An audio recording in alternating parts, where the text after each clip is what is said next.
우리가 이 자녀를 키우다 보면 이 아이들의 생각과 이 부모의 계획이 끊임없이 충돌한다라는 것을 우리가 알게 됩니다. 아이들은 조금이라도 놀고 싶어 하고 부모는 조금이라도 더 공부를 시키려고 합니다. 이런 생각의 이면을 보면 하나님의 생각과 인간의 생각의 차이를 우리가 쉽게 이해할 수가 있습니다. 아이들은 육신의 생각밖에 하지 못합니다.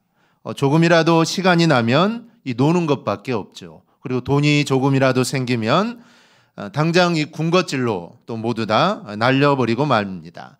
말로는 저금을 한다고 하고 또 학용품을 사거나 또 부모에게 선물을 한다고 하지만 막상 돈이 생기면 게임으로 또 군것질로 다 축내고 맙니다. 이 반면에 부모들은 자녀들의 장래를 위해 빚을 내서라도 학원을 보내고 또 훌륭한 사람이 될 수 있도록 또 교육을 시키려고 합니다. 하지만 아이들은 부모의 이런 노력과 생각을 알아주지 못하기 때문에 이런 사사건건 아이들과 충돌을 하게 됩니다. 이렇듯 부모와 아이들의 생각은 다릅니다. 그런데 하나님과 우리와의 관계도 이게 다르지 않습니다. 이사야 55장 8절을 보면 이는 내 생각이 너희의 생각과 다르며 내 길은 너희의 길과 다르다라고 이렇게 말씀을 합니다. 이 바둑에는 이 초보와 고수가 있습니다.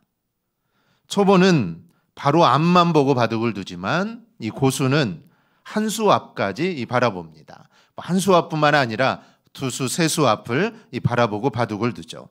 하나님과 사람을 생각해 보면 사람은 초보이고 하나님은 고수입니다. 사람은 눈앞에 있는 일들만 보지만 하나님은 눈앞에 있는 일들뿐만 아니라 하나님은 모든 일들을 보시죠. 그래서 하나님의 생각과 사람의 생각이 다르는 겁니다. 의견의 차이 정도가 아니라 아예 차원이 다르다는 겁니다.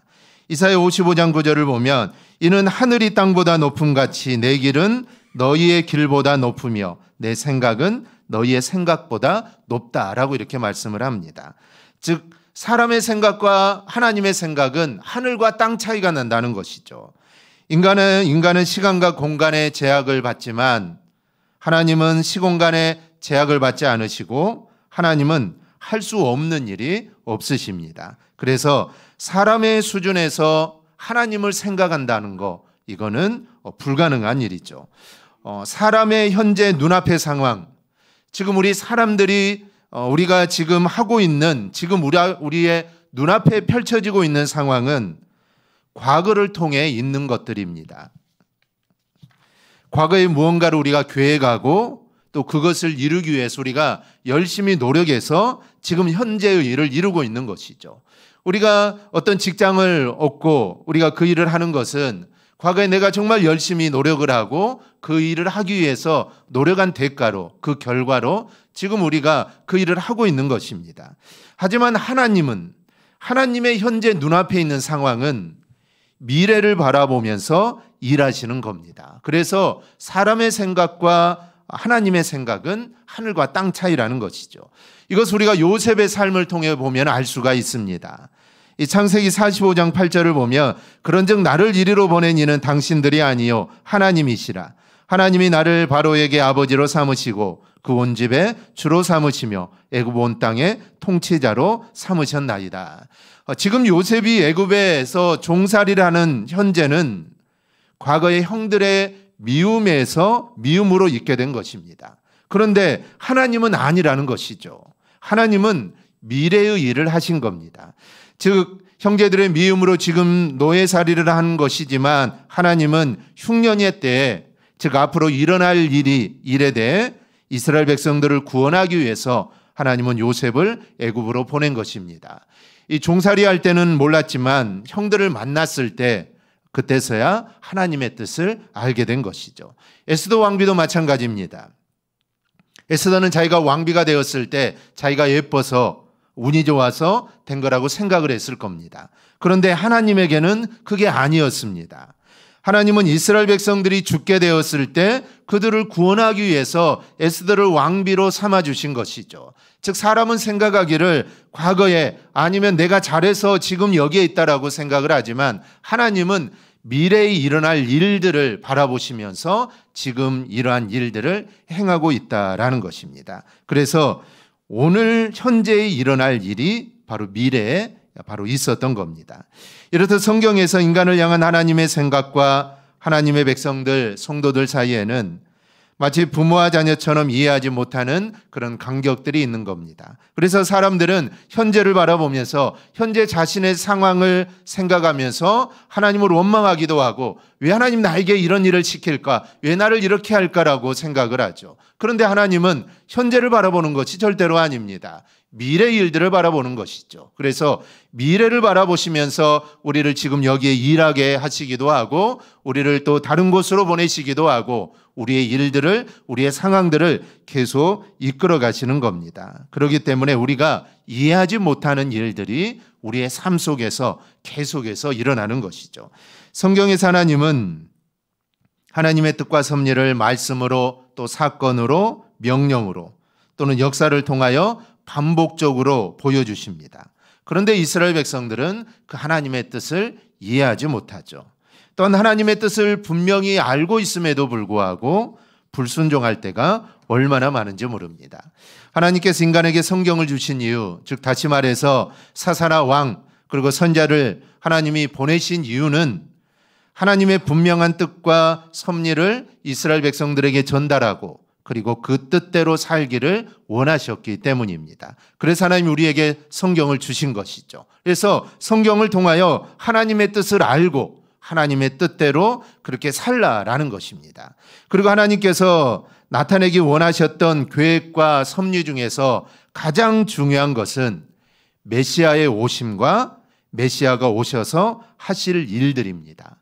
그런 의미에서 예수님께서 이 땅에 오신 것은 그 중에서 가장 중요한 계획이 지금 이루어진 것이죠. 그런데 문제는 이스라엘 백성들이 예수님을 제대로 알지 못하고 있다는 사실입니다. 즉 수많은 일들 중에 가장 중요한 일, 그 메시아를 이 땅에 보내주셨는데 사람들은 알지를 못합니다. 뿐만 아니라 예수님께서 오셔서 하실 일이 무엇인지도 사람들은 모르고 있다는 것이죠. 여러분 이거는 간단한 문제가 아닙니다. 예수님의 탄생의 문제에서부터 예수님의 말씀, 이적, 가르침 그 어느 것 하나 그들은 믿지를 않습니다. 물론 수많은 사람들이 예수님을 메시아라는 사실을 알고 예수님을 쫓아다녔지만 그들이 예수님을 쫓아다닌 것은 하나님의 뜻과는 다르죠. 그들은 육신적인 생각을 쫓아 지금 예수님을 따라다니고 있는 겁니다. 그래서 예수님이 이들의 생각을 고쳐주려고 했죠. 그래서 주님은 많은 일들을 하신 겁니다. 그런데 예수님이 십자가에 달려 돌아가시는 그 순간까지 사람들은 예수님의 메시아됨을 그들은 이해하지 못했다라는 것이죠. 오늘 본문을 보면 인간의 기대와 하나님의 계획과 목적 사이에 얼마나 큰 간격이 있는가를 우리가 알 수가 있습니다. 예수님은 자신이 이 땅에 오셔서 내가 어떤 일을 해야 할 것인가에 대해서 말씀과 또 사건과 이적들을 통해 주님은 보여주셨습니다. 그런데 사람들은 믿지를 못하죠. 그래서 주님은 마지막으로 자신의 뜻을 사람들이 깨달을 수 있도록 죽어가는 나사로가 죽어 썩을 때까지를 기다렸다가 그를 살려주신 것입니다. 그리고 그 사건을 통하여 바로 내가 메시아고 내가 하나님의 아들이다, 즉 내가 하나님이라는 것을 너희는 믿으라는 겁니다. 그런데도 이들은 깨닫지를 못합니다. 그래서 주님은 이제 정말 마지막으로 그들이 깨달을 수 있도록 예루살렘으로 입성을 하는 것입니다. 그래서 이 예루살렘으로 입성하는 이 모습을 통해 자신이 직접 이스라엘 백성들에게, 사람들에게 보여주고 있다라는 것이죠. 이러한 사람들의 모습은 우리의 모습이기도 합니다. 우리는 잘 믿지를 못합니다. 성경을 통하여, 말씀을 통하여 정말 하나님은 우리에게 많은 것들을 보여주셨지만 우리는 잘 믿지를 못하죠. 그리고 더 보여달라고 합니다. 더 보여주면 믿겠다는 것이죠. 그런데 하나님이 더 보여줘도 믿지를 못합니다. 마치 주님 시대의 사람들과 같습니다. 하지만 주님은 이런 우리를 나무라지 않으시고 오히려 우리가 깨달을 수 있도록 우리를 이끌어 주십니다. 그래서 하나님의 은혜가 얼마나 큰지 모릅니다. 오늘 말씀도 그러한 주님의 마음을 엿볼 수 있습니다. 오늘 주님이 예루살렘으로 입성을 하시는데 이제 주님의 십자가를 지기 위해서 마지막으로 예루살렘을 입성하는 모습을 보게 됩니다. 그런데 입성을 통해 우리는 두 가지를 보게 되는데요. 앞서 말씀드린 하나님의 뜻과 인간의 뜻입니다. 먼저 하나님의 뜻이 무엇인가 우리가 함께 좀 살펴보겠습니다. 인간은 하나님이 인간의 욕망에 따라 생각한 대로 하나님이 움직여주기를 원하지만 하나님은 인간의 생각과 달리 하나님의 뜻대로 행하시고 그리고 뜻하신 바를 이루어 가십니다. 예수님께서 이 땅에 오셔서 사심에 행하신 모든 일들은 주님 생각 혼자 행동하신 것들이 절대로 아닙니다. 주님 행하신 모든 일들은 성부 하나님과 약속하신 대로 그대로 사셨고 그대로 모두 다 행동을 하십니다. 본문에서 예루살렘에 입성하는 것 역시 주님의 뜻대로 주님이 원하시는 대로 입성하시는 것이 아니라 성경에 이미 예언하신 그 말씀 그대로 우리 주님은 행동으로 옮기신 겁니다. 특히 본문에 눈에 띄는 것은 예수님께서 나귀를 타고 입성하시는 장면입니다. 분명히 본문에서 예수님께서 메시아이기를 기대하는 사람들은 모두 다 예수님께서 말을 타고 예루살렘을 입성하기를 기대하고 있었을 겁니다. 왜냐하면 말은 힘을 상징하기 때문입니다. 그런데 예수님은 말이 아니라 나귀를 타고 그것도 나귀 새끼를 타고 예루살렘을 입성합니다. 그런데 이스라엘 백성들이나 종교 지도자들은 왜 예수님이 나귀 새끼를 타고 예루살렘에 입성하는지를 그 의미를 그들은 깨닫지를 못합니다. 예수님이 나귀를 타고 입성하는 데는 두 가지 이유가 있습니다. 하나는 스가랴 9장 9절에 예언되었기 때문에 그 예언의 성취이고 또 하나는 구원과 관련된 하나님의 뜻입니다. 중요한 것은 후자입니다. 중요한 것은 두 번째인데요. 인간의 구원에 있어서 하나님의 뜻과 사람의 생각 사이에는 늘 커다란 차이점이 있어 왔습니다. 다른 부분도 마찬가지지만 특히 구원만큼은 전적으로 하나님께서 하신다라는 것을 하나님은 늘 강조를 하십니다. 그래서 인간이 했다, 인간이 이루었다라는 생각을 하나님은 다 없애기를 원했기 때문에 하나님은 이스라엘에게 인간의 힘과 능력에 관계된 것을 하나님 모두 다 없애기를 원하셨습니다. 여러분, 이스라엘 백성들이 애굽에서 종살이를 하다가 그들이 정말 애굽의 막강한 군대를 뒤로하고 출애굽할 수 있었던 이유가 어디에 있습니까? 그것은 그들의 강력한 무기와 막강한 군대가 있었던 게 아닙니다. 오직 하나님의 능력 때문이죠.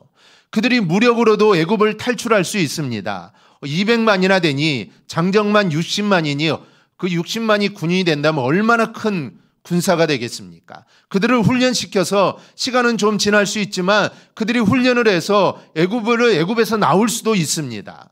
하지만 하나님은 그렇게 하기를 원하지 않았던 것이죠. 그래서 하나님은 그들을 무력이나 군사로 그들을 애굽을 탈출하게 한 것이 아니라 오직 하나님의 능력으로 탈출하게 하십니다. 그래서 그 능력을 하나님은 홍해 사건을 통해 그들에게 보여주신 겁니다.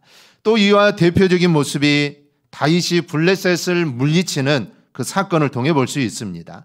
사무엘상 17장에 보면은 다윗이 블레셋에게 이렇게 이야기를 하죠. 너는 칼과 창과 단창으로 내게 오거니와 나는 만군의 여호와의 이름 곧 내가 모욕하는 이스라엘 군대 하나님의 이름으로 내게 가노라. 이것이 바로 하나님께서 이스라엘을 구원하는 구원의 방식입니다. 이 불신자들에게는 자신들의 구원은 자신들의 능력에 달려 있습니다. 그래서 칼과 창과 군사력에 그들의 생명이 달려 있다 생각을 하죠. 그래서 많은 군대를 준비합니다. 무기도 최고로 준비를 하죠. 그렇게 하면 자신들을 지키고 승리할 수 있다라고 생각을 합니다. 그러나 하나님의 백성들에게는 그렇지 않습니다. 그래서 다윗은 너는 칼과 창과 단창으로 오지만 나는 만군의 여호와의 이름으로 내게 간다라고 말을 하는 겁니다.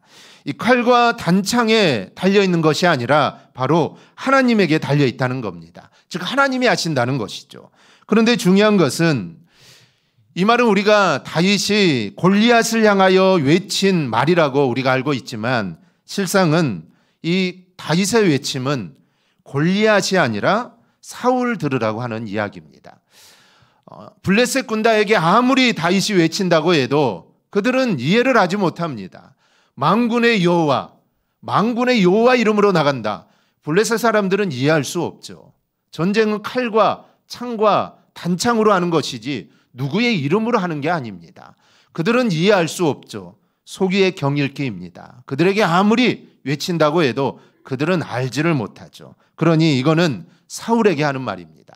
여러분, 다윗의 이 말을 들은 사울의 마음이 어땠을까요? 아마 마음이 뜨끔했겠죠. 우리도 저렇게 싸워야 하는 게 맞는데 우리가 지금 이렇게 벌벌 떨고 있는 자신들의 모습을 보면서 아마 사울은 가슴이 뜨끔했을 겁니다. 이 다윗의 말을 들고 경고의 메시지로 받았을 겁니다. 칼과 단창을 의지하지 말고 하나님을 의지하라는 강력한 메시지로 받았을 겁니다. 사실 이 싸움은 사울이 하나님을 의지하지 않음으로 벌어진 일입니다. 때문에 하나님께서는 지금 다윗의 입을 빌어서 골리앗을 빗대어 사울에게 경고하고 있는 것이죠. 사울뿐만 아니라 지금 거기에 떨고 있는 이스라엘 백성들과 장수들을 향하여 주시는 하나님의 경고의 말씀입니다. 하나님께서 계시기만 하면 된다라는 사실을 너희는 깨달으라는 것이죠. 전적으로 하나님만을 의지하라는 하나님의 그 메시지인 겁니다. 우리도 가끔 이런 말을 들을 수 있습니다. 즉 세상 사람들을 통하여 아니면 다른 사람들을 통하여 그들의 외침을 통하여 우리는 하나님 말씀을 듣습니다. 나에게 하는 말은 아닌 것 같지만 실상은 나에게 하는 말입니다. 세상 사람들을 향하여 하는 외침이지만 실상 생각해 보면 그 말은 나를 향해 지금 주시는 말씀이죠. 내가 하나님을 의지하지 못하고 하나님의 뜻대로 살지 못하고 그렇게 살아가는 나에게 외치는 세상의 외침일 수 있습니다. 그럴 때 우리는 깨달아야 한다는 것이죠. 즉 나에게 하시는 말씀이구나. 즉 하나님이 저 사람을 빌어서 지금 나에게 하시는 말씀이구나. 하나님을 의지하고 하나님 붙잡고 나아가는데 내가 그렇지 못하고 살아가는 나를 향하여 지금 하나님이 외치는 그런 음성으로 우리는 받을 수 있어야 합니다. 하나님은 하나님 백성 특히 지도자가 금해야 할 것, 곁에 두지 말아야 할 것 세 가지를 말씀합니다. 신명기 17장을 보면 왕된 자는 말, 아내, 은금을 많이 두지 말라라고 말을 합니다. 아내나 은금을 많이 두어서 마음을 빼앗기지 말라는 것이죠. 즉 마음을 온전히 하나님께 두어야 하는데 여자나 물질의 마음을 빼앗기지 말라라는 말입니다. 또 하나는 말입니다. 말은 인간을 의지하는 외세를 말하는데요. 이스라엘이 하나님을 의지하지 않을 때마다 취하는 행동이 있습니다. 하나님을 의지할 때는 하나님을 바라보겠죠. 하나님께 기도하고 하나님께 모든 걸 맡깁니다. 그런데 하나님을 의지하지 않을 때 그들은 군말을 얻기 위해 외국과의 외교와 무역을 강화를 합니다. 그래서 호세아 14장 3절은 우리가 아수르의 구원을 의지하지 아니하며 말을 타지 아니하며라고 하면서 회개를 합니다. 이처럼 하나님은 이스라엘이 세상 것을 의지하여 하나님의 나라의 백성들이 회복되는 것을 하나님은 원하지 않습니다. 즉 군사를 많이 두고 아니면 말을 많이 두어서 그 군사력과 말을 통하여 다른 나라를 무찌르고 그렇게 함으로써 나라가 회복되는 것을 하나님은 절대로 원하지 않습니다. 하나님은 하나님을 의지하였을 때 하나님만을 의지하여서 그러한 일들을 해결해 나갈 때 우리 하나님은 정말 기뻐하신다는 것이죠. 오늘 본문에서 예수님께서 예루살렘 성에 입성하시면서 나귀를 타고 입성하시는 것이 바로 이것과 연관이 있습니다.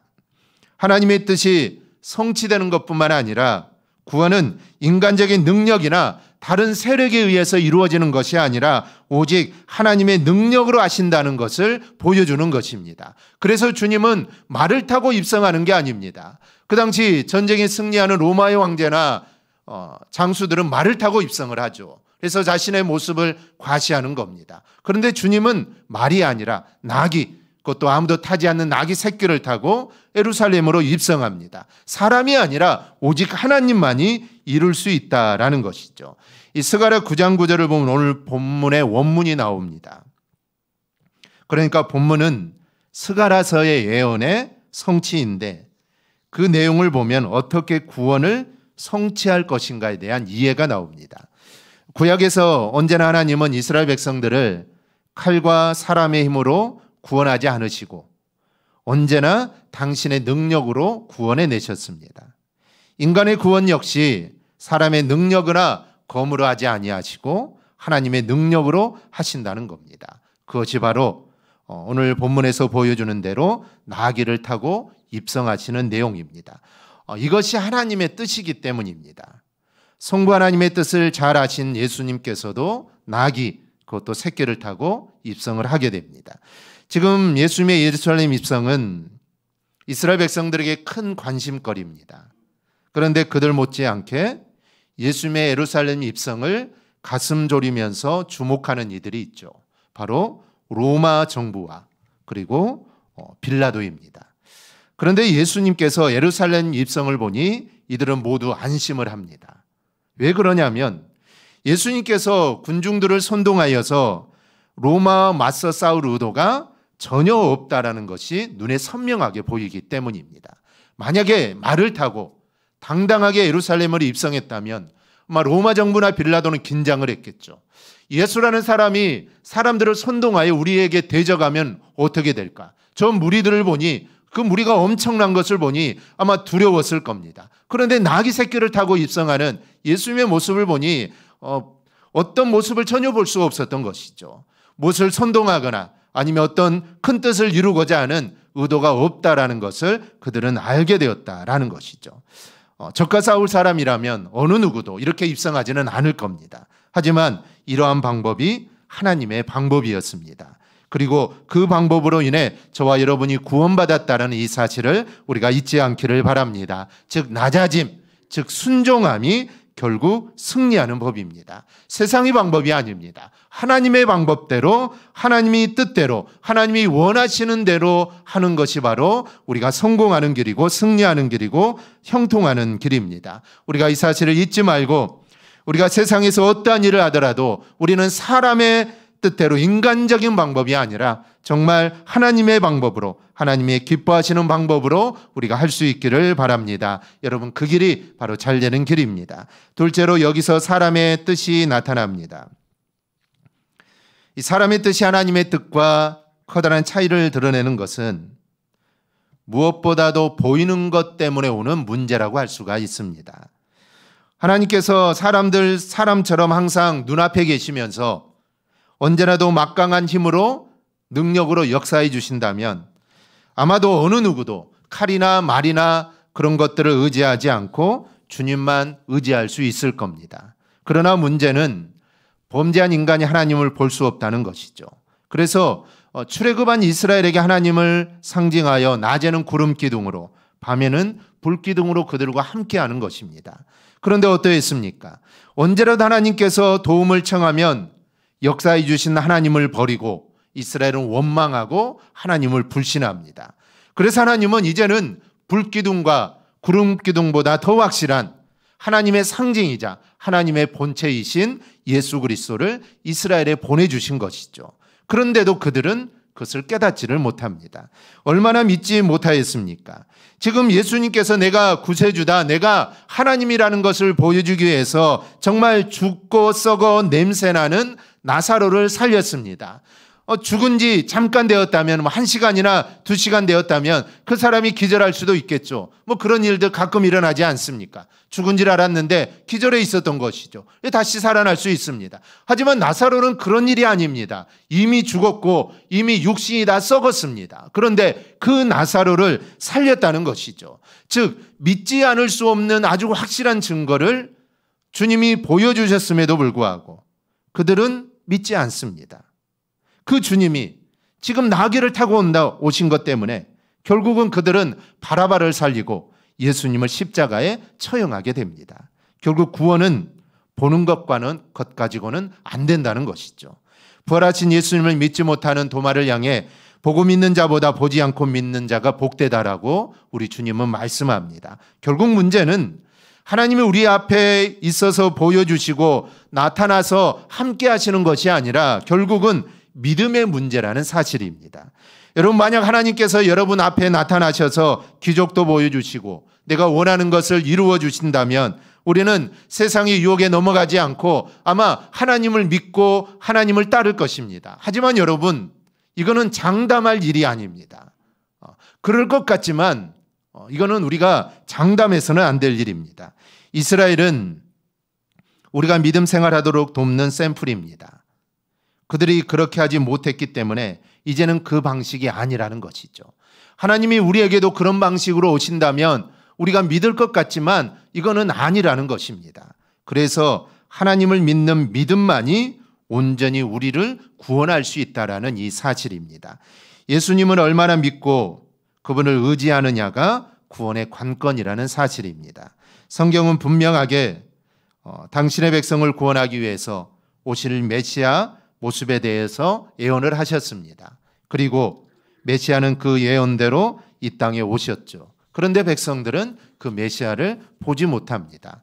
예수님께서는 성경의 예언대로 행동하시고 스가랴에서 예언된 그대로 예루살렘에 입성하셨지만 이스라엘 백성들과 종교 지도자들은 예수님께서 왜 나귀 새끼를 타셨는지에 대해서 그들은 이해를 하지 못합니다. 말씀에 나와 있는 대로, 구약 성경에 나와 있는데도 그들은 이해를 하지 못합니다.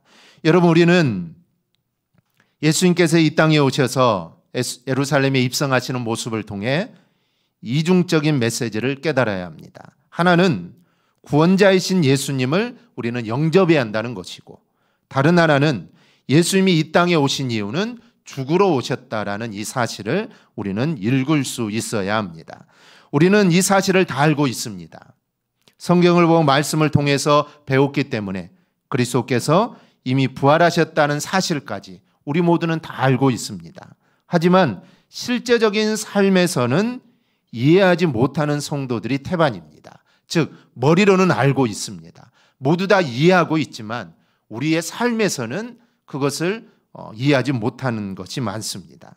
예수를 믿으면 사업이 잘 되고 자녀들이 원하는 대학에 좋은 직장에 들어가리라고 우리가 기대하지만 만약에 그렇게 되지 않는다고 우리가 만약에 원망하고 불평한다면 그것은 예수님께서 군마를 타고 입성하지 않았다고 메시아로 인정하지 않는 저들과 다를 게 없다라는 것입니다. 우리가 하나님의 자녀로 사는 동안 주님은 언제나 우리와 함께 하십니다. 언제나 우리와 함께 하신다는 것이죠.